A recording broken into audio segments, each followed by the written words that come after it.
Hello दोस्तों, स्वागत है आपका स्टडी और दिन के यूट्यूब चैनल पे। मैं आ गई हूँ फिर से एक नई इन्फॉर्मेशन को लेकर के। और आज की जो इन्फॉर्मेशन है बेसिकली उन स्टूडेंट्स के लिए है जो तिलका मांझी भागलपुर यूनिवर्सिटी, जिसे टीएमबीयू के नाम से जाना जाता है, और ये बेसिकली भागलपुर की यूनिवर्सिटी है। इससे अगर आप ग्रेजुएशन यानी बीए, बीएससी या फिर बीकॉम में एडमिशन लेना चाहते हैं, इसी साल लेटर पास आउट हुए हैं, तो ये वीडियो आपके लिए काफी ज्यादा हेल्पफुल होने वाली है। एडमिशन की प्रक्रिया क्या होती है, कैसे एडमिशन लेना होता है और अप्लाई कब से शुरू होगा, इन सभी चीजों के बारे में हम लोग डिटेल में डिस्कस करेंगे। चलिए शुरू करते हैं, लेकिन उससे पहले चैनल को सब्सक्राइब जरूर कर लीजिए ताकि आपको आपकी स्टडी की आगे की सारी इंफॉर्मेशन इसी तरीके से मिलते रहे। सबसे पहले हम लोग देखेंगे उस नोटिस को जहां पे एडमिशन कब से शुरू होगा, इसकी जारी करी गई है। ठीक है, तो देखने के लिए चलिए चलते हैं कंप्यूटर की स्क्रीन की तरफ। हमारे सामने है न्यूज़पेपर आर्टिकल। यहाँ पे अगर आप देखिए तो स्नातक सेमेस्टर 1 में 15 अप्रैल से शुरू हो सकती है नामांकन की प्रक्रिया, यानी 15 अप्रैल से हो सकता है, तो एडमिशन की प्रोसेस कंप्लीट कर दी जाएगी। न्यूज़पेपर आर्टिकल को पढ़ लेते हैं, फिर हम लोग प्रक्रिया बाद में आराम से समझेंगे। ठीक है, यहाँ पे देखें तो नामांकन की प्रक्रिया 15 अप्रैल से शुरू हो सकती है। इसको लेकर के ब्लूप्रिंट तैयार किया जाता है। ब्लूप्रिंट होता क्या है ये भी हम लोग जानेंगे, पहले इसको पढ़ लेते हैं एक बार। छात्रों को नामांकन के लिए करीब 1 माह तक आवेदन करने का मौका दिया जा सकता है। विश्वविद्यालय खुलने पर कुलपति की अध्यक्षता में नामांकन कमेटी की बैठक बुलाई जाएगी। तो जो भी इंतजार कर रहे हैं उनके लिए एडमिशन स्टार्ट हो जाएगा। जो ज्यादा टॉप कॉलेजेस के रूप में जाने जाते हैं वो TNB college, SM college, Marwari college और बीएन कॉलेज है। तो ये सब कॉलेज में अगर आपका एडमिशन होगा तो बेहतर मार्क्स वाले का हो जाएगा। डीएसडब्ल्यू प्रोफेसर विजेंद्र कुमार ने कहा है नामांकन संबंधित प्रस्ताव तैयार कर लिए गए हैं। और यहीं पे देखें तो ऑफलाइन हो सकता है नामांकन। ऐसे में विश्वविद्यालय कॉलेज में स्नातक नामांकन ऑफलाइन मोड में शुरू हो सकता है। इससे पहले पीजी भी ऑफलाइन मोड में ही लिया गया है। तो ये इंपॉर्टेंट टॉपिक्स थी। आगे की देखिए तो बीसीए बीबीए की पढ़ाई होती है। अब हम लोग समझते हैं प्रक्रिया, क्योंकि जब तक प्रक्रिया नहीं समझेंगे तब तक आपको कुछ क्लियर नहीं होगा। देखिए एक चीज तो क्लियर है कि 15 अप्रैल से स्टार्ट होने की इन्फॉर्मेशन आई है। अब प्रक्रिया को अगर समझे तो देखिए सबसे पहले होता है अप्लाई। अप्लाई करने के लिए बहुत सारी यूनिवर्सिटी ऑनलाइन अप्लाई लेती है, और टीएमबीयू यानी तिलका मांझी भागलपुर यूनिवर्सिटी भी ऑनलाइन अप्लाई ही लेती थी। लेकिन ऑनलाइन अप्लाई करने के लिए जरूरत होती है वेबसाइट की, जो कि गूगल पे होता है।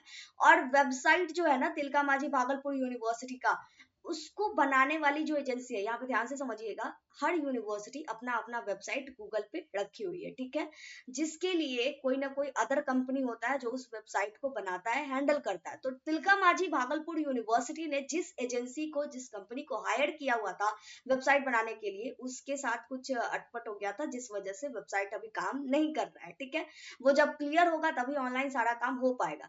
लेकिन अब इस बीच में एडमिशन को तो नहीं छोड़ सकते, एडमिशन तो होना ही है। इसीलिए ऑनलाइन ना होकर के इस बार एडमिशन ऑफलाइन होगा। अब ऑफलाइन में थोड़ा सा स्टूडेंट को परेशानी का सामना करना पड़ेगा, क्योंकि अब आपको ऑफलाइन जाके फिर फॉर्म लाना होगा, फॉर्म भरना होगा, फिर ऑफलाइन ही सबमिट भी करना होगा। ऐसे होता था कि जाइए आप खुद से भी कर लीजिए या फिर आप किसी कैफे में जाके ऑनलाइन अप्लाई कर दीजिए। लेकिन इस बार ऑफलाइन मोड में आपको जाकर के एडमिशन फॉर्म वगैरह सबमिट करना होगा। फॉर्म सबमिट करने के बाद तैयारी होगी मेरिट लिस्ट की। मेरिट लिस्ट तैयार किया जाता है आपके इंटर के मार्क्स के आधार पे। तो जो उसके बाद आप जब फॉर्म भरते हैं उसी में कॉलेज का ऑप्शन भी देते हैं। तो अगर आपका मार्क्स बेहतर होता है तो आपका उस कॉलेज में सिलेक्शन हो जाता है और आपका एडमिशन हो जाता है। तो इस तरीके से 2-3 मेरिट लिस्ट निकलती है। पहला मेरिट लिस्ट निकला, जिसका जिसका सिलेक्शन हुआ उसने एडमिशन ले लिया। फिर और सीट जो बचती है उस पर दूसरी मेरिट लिस्ट, नहीं तो फिर तीसरी मेरिट लिस्ट, मतलब इसी तरीके से 2-3 मेरिट लिस्ट जारी होती है। तो इस तरीके से एडमिशन का पूरा प्रोसीजर होता है। डॉक्यूमेंट्स जो होते हैं वो सारे आप तैयार करके रखिएगा। आपको ज्यादा कुछ नहीं, मैट्रिक का एडमिट कार्ड, मैट्रिक का मार्कशीट, इंटर का एडमिट कार्ड, इंटर की अभी तो वेब कॉपी ही मिली है, तो वो सब चीजें रखनी है। पासपोर्ट साइज फोटो तो हर जगह लगता है, और अगर आपका कास्ट सर्टिफिकेट वाला फोटो लगता है तो वो भी, मतलब कास्ट सर्टिफिकेट के अगर आप अवेलेबिलिटी को लेकर के रिजर्वेशन कैटेगरी के अंतर्गत आते हैं तो आप अपना कास्ट सर्टिफिकेट भी मतलब व्यवस्था करके रख लीजिएगा। नहीं बनाया तो बनवा के रख लीजिएगा, क्योंकि वो लगता है। और जब एक एडमिशन वगैरह होगा, सारी डॉक्यूमेंट्स मिलेंगे, तो उस टाइम आपको सीएलसी भी सबमिट करना होगा। तो ये सारी प्रोसीजर होती हैं जिसको फॉलो करते हुए आपका टीएमबीयू में ग्रेजुएशन में एडमिशन हो जाएगा। इसी के साथ कोई डाउट है, कंफ्यूजन है, क्वेश्चन है किसी भी तरह का, तो आप कमेंट करके पूछ सकते हैं। और मतलब इस वीडियो को उसके साथ शेयर कीजिए जो टीएमबीयू में एडमिशन लेना चाहते हो। मिलते हैं अगली वीडियो में अगले इन्फॉर्मेशन के साथ। जय भारत, जय बिहार।